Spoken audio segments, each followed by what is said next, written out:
ನಮ್ಮಮ್ಮ ಮಾಡೋಂಥ ಮೀನು ಸಾರು ಶೈಲಿಯಲ್ಲಿ ಮೀನು ಸಾರು ಮಾಡಿದ್ರೆ ರುಚಿ ತುಂಬ ಚೆನ್ನಾಗಿರುತ್ತೆ. ನೀವು ಒಮ್ಮೆ ಟ್ರೈ ಮಾಡಿ. ಹಾಯ್ ಫ್ರೆಂಡ್ಸ್, ನಮಸ್ತೆ. ನಾನು Rajeshwari. Welcome to our channel simple cook with ರಾಜಿ.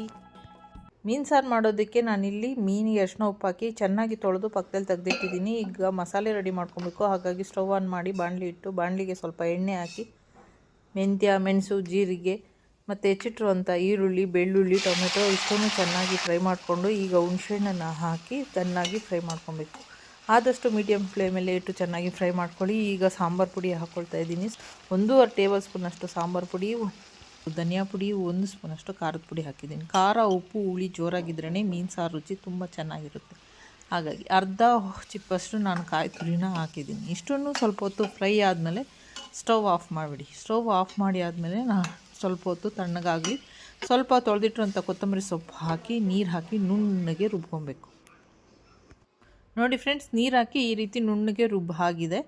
ಹದ ನೋಡಿಕೊಂಡು ನೀವು ನೀರು ಹಾಕ್ಕೊಳ್ಳಿ. ನಿಮಗೆ ಗ್ರೇವಿ ಎಷ್ಟು ತಿಕ್ನೆಸ್ ಬೇಕು ಅಂತ ನೋಡಿಕೊಂಡು ನೀರು ಹಾಕ್ಕೊಳ್ತಾ ಹೋಗಬೇಕು. ನಾನು ಇಲ್ಲಿ ನೀರು ಹಾಕಿ ಹದ ಸರಿ ಮಾಡ್ಕೊಂಡಿದ್ದೀನಿ. ಈಗ ರುಚಿಗೆ ತಕ್ಕಷ್ಟು ಉಪ್ಪು ಹಾಕಿದ್ದೀನಿ. ಸ್ವಲ್ಪ ಹೊತ್ತು ಹಸಿ ಸ್ಮೆಲ್ಲೆಲ್ಲ ಹೋಗಬೇಕು. ಒಳ್ಳೆ ಪರಿಮಳ ಬರುತ್ತೆ ಸಾರು ಕುದೀತಿರ್ಬೇಕಾದ್ರೆ. ಈಗ ಸ್ವಲ್ಪ ಒಗ್ಗರಣೆ ರೆಡಿ ಮಾಡ್ಕೊಳ್ಳೋಣ. ಸ್ಟವ್ ಆನ್ ಮಾಡಿ ನಾನು ಒಂದು ಸಣ್ಣ ಪ್ಯಾನ್ ಇಟ್ಟಿದ್ದೀನಿ. ಎಣ್ಣೆ ಹಾಕಿದ್ದೀನಿ. ಸಾಸಿವೆ, ಕರ್ಬೇವಿನ ಸೊಪ್ಪು ಮತ್ತು ಅರಿಶಿನ ಹಾಕಿದ್ದೀನಿ. ನೀವು ಕಾಶ್ಮೀರಿ ಚಿಲ್ಲಿ ಪೌಡ್ರ್ ಕೂಡ ಹಾಕ್ಕೊಬೋದು. ನೋಡೋದಕ್ಕೆ ಕಲರ್ ತುಂಬ ಚೆನ್ನಾಗಿ ಬರುತ್ತೆ ನೀವು ಕಾಶ್ಮೀರಿ ಚಿಲ್ಲಿ ಪೌಡ್ರ್ ಹಾಕೋದ್ರಿಂದ. ಈಗ ಒಗ್ಗರಣೆನ ಸಾರಿಗೆ ಹಾಕ್ಕೊಳ್ಳೋಣ ಅಷ್ಟೇ. ಈಗ ಮಸಾಲೆ ಎಲ್ಲ ರೆಡಿ ಆಯಿತು.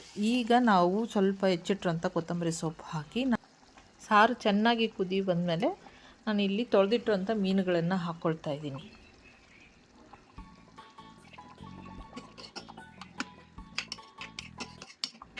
ಸಣ್ಣ ಉರಿಲಿ ಒಂದು 15ರಿಂದ 20 ನಿಮಿಷ ಮುಚ್ಚಳವನ್ನು ಮುಚ್ಚಿಟ್ರೆ ನಮ್ಮ ಮೀನು ಸಾರು ರೆಡಿಯಾಗುತ್ತೆ. ಮಧ್ಯದಲ್ಲಿ ಈ ರೀತಿ ಮಿಕ್ಸ್ ಮಾಡಿಕೊಡಿ. ಸ್ಪೂನಲ್ಲಿ ಜಾಸ್ತಿ ಮಿಕ್ಸ್ ಮಾಡೋಕ್ಕೆ ಹೋಗಬೇಡಿ, ಪೀಸಸ್ ಕಟ್ ಆಗೋವಂಥ ಚಾನ್ಸಸ್ ಇದೆ. ಈಗಾಗಲೇ ನಾನು ಫಿಶ್ ಫ್ರೈ ಮತ್ತು France fry recipe shorts video share ಮಾಡಿದ್ದೀನಿ ನಮ್ಮ ಯೂಟ್ಯೂಬ್ ಚಾನಲಲ್ಲಿದೆ. ಒಂದು ಸರಿ ನಿಮ್ಗೆ ಇಂಟ್ರೆಸ್ಟ್ ಇದ್ದರೆ ಚೆಕ್ ಮಾಡಿ ನೋಡಿ.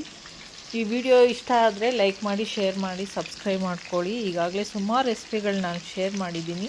ನಿಮ್ಮ ಅನಿಸಿಕೆ, ಅಭಿಪ್ರಾಯವನ್ನು ನನಗೆ ಕಮೆಂಟ್ಸ್ ಮುಖಾಂತರ ತಿಳಿಸಿ. ಪ್ರತಿಯೊಂದು ಕಮೆಂಟ್ಸ್ಗೂ ನಾನು ಆನ್ಸರ್ ಮಾಡ್ತೀನಿ. ವಿಡಿಯೋ ನೋಡಿದ್ದಕ್ಕಾಗಿ ತುಂಬ ಹೃದಯದ ಧನ್ಯವಾದಗಳು. Thank you for watching.